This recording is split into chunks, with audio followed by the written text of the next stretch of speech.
Whether this was a successful draft for Packers new general manager Ted Thompson remains to be seen. But what we do know, after a long weekend, the Packers have added 11 more players to their roster, including 8 today. In the 4th round, they go defense and pick safety Marvell Underwood from San Diego State and BYU linebacker Brady Papinga. Then in the 5th round, Packers take North Carolina A&T center Junius Costin and cornerback Michael Hawkins from Oklahoma. In the 6th round, Green Bay selected defensive end Mike Montgomery from Texas A&M and wide receiver Craig Bregg from UCLA. And finally, in the 7th round, the Packers pick linebacker Kurt Campbell from Albany and Michigan State guard Will Whitaker. Now, if you're like me, you don't recognize a lot of the names the Packers drafted on day 2. You're looking at video of Marvell Underwood from San Diego State. And while we might not be familiar with these players, Packers GM Ted Thompson says he's very happy with his selections. I think these guys are going to come in and contribute. This is, in the NFL, you need all kinds of players. We think there's a good chance over time that we might have got several starters in this draft.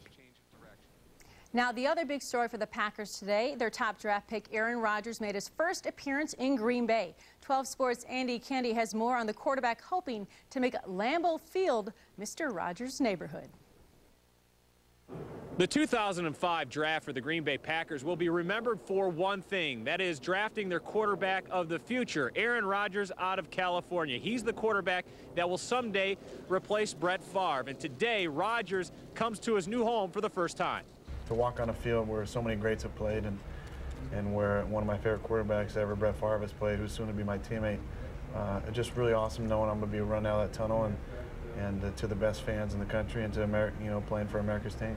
Plus, Rodgers won't have to jump into the fire right away. He'll learn from the best in Brett Favre. I want to find out how he's been so successful over the last 15 years and what are the things that he does, how he prepares himself, what he's thinking about on the field, and what's going through his mind at all times. And he's one of the greatest quarterbacks of all time, and I think I just have a great opportunity to learn from him every day.